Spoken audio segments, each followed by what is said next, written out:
Happy Wednesday! Today we're going to talk about the sniffles. When can you work out and when should you not work out? So first of all, if you run a fever, please stay at home.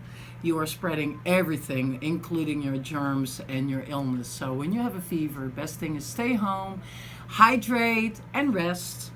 When you come to the gym, in this time, it's very hard to not have the sniffles or a little running nose or a little coughing going on. So just watch what you're doing. When you're going to equipment, make sure you clean up after yourself, as we mentioned the other day. Wash your hands. When you sneeze, don't be sneezing like hot shoo. What I do, don't be doing like this either, because then you have this big hawker laying on your leg, on your arm. So what I do when I sneeze, I go like this, ha, shoo. So in case something flew out, it stays inside my shirt. So with this said, wash your hands, hydrate, stay healthy, eat healthy, will help with your immune system. When you have a fever, stay home. Until tomorrow. Thank you.